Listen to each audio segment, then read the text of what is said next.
It was always going to be a challenge following Rupert Reister. Thank you very much for that. I'm going to use some slides to help support and paint a picture, and I wasn't going to talk about activism, which is what the title and the agenda was originally about, so I changed it to greenwash. I realised Rupert touched on Extinction Rebellion as well, which is great.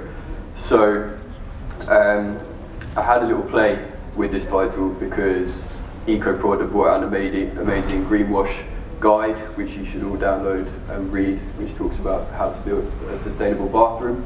And greenwashing and sustainability, for those that don't know, is a term that we use when companies make a claim about their product or service or company themselves that doesn't actually stand up to any rigour and can be a bit misleading or untrue.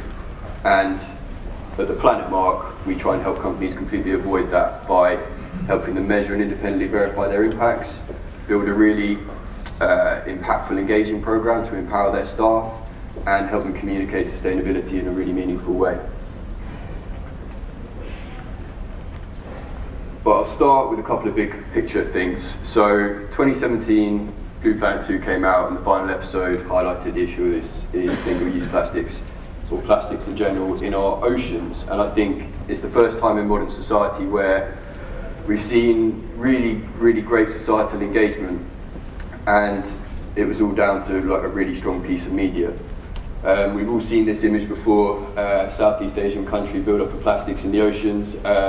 In the UK, we have quite a solid waste infrastructure, but we still generate far more waste than we can actually deal with in the UK. And so a lot of plastics especially get shipped to Southeast Asia. It was to China before they ring-fenced back in January 2018. And now it's going to smaller surrounding countries who absolutely can't cope with it. And 8 out of the 10 most polluting rivers are found in Southeast Asia, and we need to be doing more.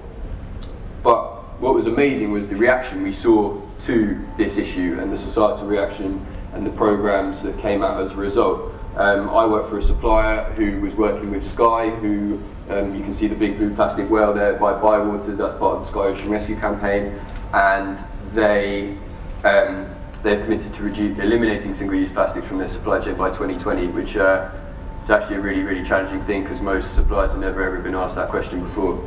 So it was really cool to be kind of part of that. And I think the most important thing about this is the pace of change that we've seen and the engagement that we've seen as a result of it. And I'm not going to talk about this too much, but we need to take this momentum and this application and engagement we see and apply it to climate change, which Rupert's already talked about a little bit.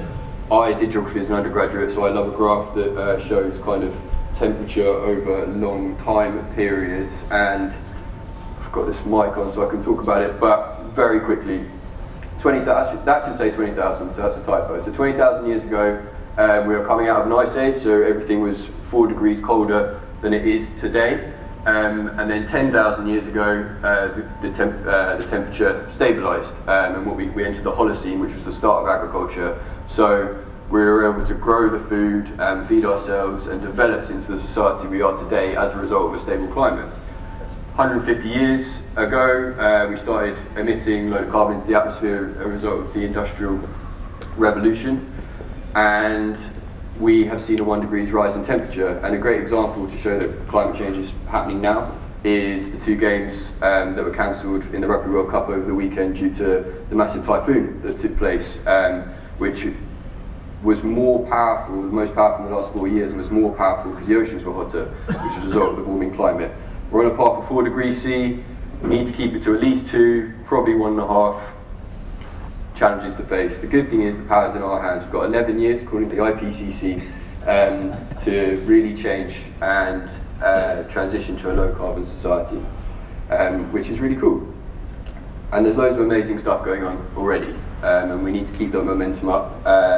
I just read something yesterday to say that the last quarter we generated more electricity via renewables than we did via fossil fuels in the UK for the very first time ever, which is super impressive. But more needs to be done, and there's all sorts of amazing projects going on. So, what role does the Planet Mark play within this? So, this is our mission. Like, we see a world where we all contribute to a thriving planet, together a collective force for good. Essentially, our mission is to help companies cut carbon. And we do this through a 3-stage program. So measurement, engagement and communication, which I shall run through for you now. So EcoProd have been working for 5 years. They cut their carbon every year. This is, I always forget, I'm always guilty of looking at the screen. There's a screen in front of me. So this is their carbon report from this year. And they, if we look at the top line figure, they increased their carbon in terms of absolute terms by 11%. But because they've been doing so amazingly well and have grown in terms of staff and turnover, actually if we look at a more meaningful number or metric, we look at per employee, they've reduced by nearly 37%, which is nearly double the average we see from other Planet Mark holders, which is amazing. And we measure 5 different areas, what we call Scope 1, Scope 2 and Scope 3 emissions. Scope 1 being your direct consumption, so building, gas and fleet data. And then we look at business travel, we look at waste, we look at water, which has a relatively low carbon footprint, but water is also a super important thing, and as Rupert has alluded to, is going to be even more important as we move forward. And we look at some procurement stuff like paper consumption and things like that. We convert it into carbon, we try and make it meaningful, because I don't know what 19 tons of carbon looks like, so we try and make it relatable. As you can see there, 16 flights to and from New York. So that sets them a baseline, and we put some rigorous and robust targets in place to help them reduce that year on year, and make recommendations and things like that. And from an engagement perspective, as we all know, there's some great numbers out there from millennials wanting to work with companies that have a stronger purpose and are doing more good. I think it's something like companies lose 2/3 of the talent pool if they're not doing more around sustainability in terms of young people wanting to work for them. The way in which we help companies engage with their staff and empower them to be able to contribute to their sustainability journey is in a few ways, but I'm going to talk about 2. So you may have seen from our logo, we've got the Eden Project on it. They're our founding charitable partner. 5% of every certification fee goes donated directly to the Eden Project. They're amazing. Their strapline is, nature can live without us, but we can't live without nature. And I think as a society we've become a little bit disconnected with nature and all that it provides for us. And Eden are amazingly good at connecting people with nature. So we issue 12 tickets as part of that certification. We tell the Eden story. We encourage people to go down and check it out. It's an amazing space. They've got the largest indoor rainforest in the world. They're building new Edens in China and New Zealand, and they're getting much more of a global presence. But it's down in Cornwall, which is less accessible for those of us in London, but go and make a weekend out of it. And it's, it's got amazing engagement from holders of the Planet Mark, which is great. The other amazing charity that we're aligned with is Cool Earth. For those not familiar with Cool Earth, they're a charity that work with indigenous communities who live in the most at-risk rainforest around the world from being deforested the next 6 months. These communities are constantly being approached by loggers to being offered thousands of dollars to access their best trees and also access the virgin rainforest behind the Arc of Destruction. These communities don't want to say yes, but it's a lot of money that can help pay for education, food and medicines. And Cool Earth come along and they say, we're not going to give you all this money, but we're going to help you secure legal land tenure to give you legal rights to the lands in which you live for generations. And we're also going to help you create a sustainable business out of non-timber based products. And we work with a specific tribe called the Ashaninka tribe, which is those guys there, they're in Peru. And they grow cocoa out of the rainforest in a sustainable way. And Cool Earth take that cocoa and they turn it to this amazing dark chocolate, which they sell on the open market, similar to a fair trade model. And all of the proceeds go back to this tribe so they can afford to say no to the loggers, and they go to many, many lengths to help protect their rainforest.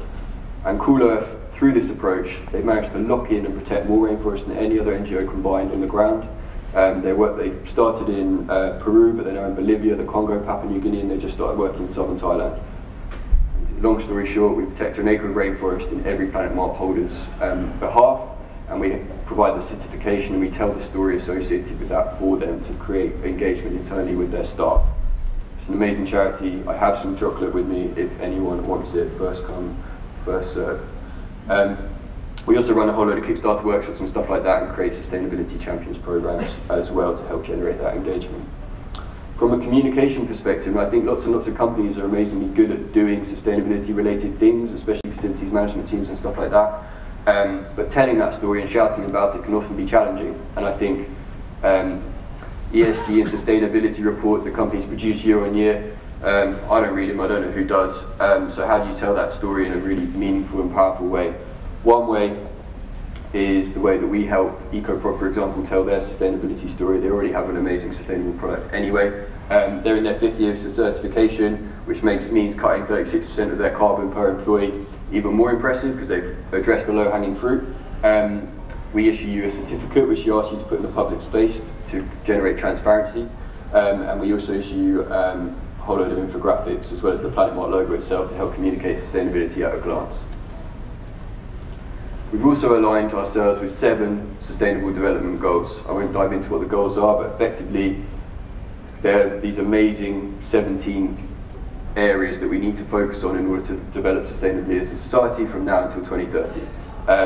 We've evidenced and quantified up to 7 of these goals and produced some really cool infographics to help tell that story. We also have a whole bunch of networking events and business events because we want our community to work with each other because together they're a collective force for good, as our mission statement says. Tomorrow we have our 2nd annual awards. That was our last year's awards at Sadler's Wells Theatre. It's super fun and it just celebrates the amazing efforts that our holders go to make themselves a more sustainable company. Rupert's presenting an award, which is great, thank you. And we also do a whole bunch of social media stuff. So for every holder that signs up, our comms team sits down with their marketing team and puts together a marketing strategy to help maximise the benefit of adopting the Planet Mark and communicate what works and what doesn't work, look at their channels that they communicate through, and put together a social media campaign. So here's a few companies that we're working with and our holders. I'm in business development, so I always kind of go to the ones that I help bring on board because I'm super proud of them. You can't see them amazingly well on this screen, but if you look at the top right hand corner, Cheeky Panda, most of you will probably be familiar with them. They've done incredibly well over the last few years. They make toilet roller out of bamboo, and they have an amazing story, and we're super proud to be working with them and helping them address their carbon side of things. But it's the companies you may not recognise as well that we're also super proud to be associated with us because they're not doing it necessarily for brand recognition. A lot of them are doing it because it's the right thing to do and their top management are bought into this. So we're super happy. And these 3 numbers are really, really important. So this is from this year's impact report that's just being published now. So last year on average, Planet Mark holders reduced their carbon by 6% absolute terms. A lot of them are growing because they've adopted sustainability as their purpose and the heart of their business model. So they reduced by 14% per employee. And we have an 87% retention rate, so it's an annual program that people pay for it year on year and you don't have to keep doing it every year. The reason that number's not high is because we set targets for these companies every year. And if they're not meeting their targets and they're not engaged in the program, we have to decertify them because it's not fair on these other companies and we want to incentivize these companies to cut carbon now. We don't want to just keep them their money and giving them a badge, which I think is a really important part of the program. So yeah, that number would be higher if it wasn't for that. And that's me essentially done. So I'll just leave you this quote, right? So David Attenborough, you might have seen another one in there. We use him quite unashamedly. He hasn't given us official permission yet, but I think he'd be sweet with it. So humans are great problem solvers, and we need to imagine a better future and work to create it. We have 11 years, the power's in our hands, and yeah, we need to act now. 2020 is going to be a decade of action. Thank you. Thank you, Jonathan. Fantastic.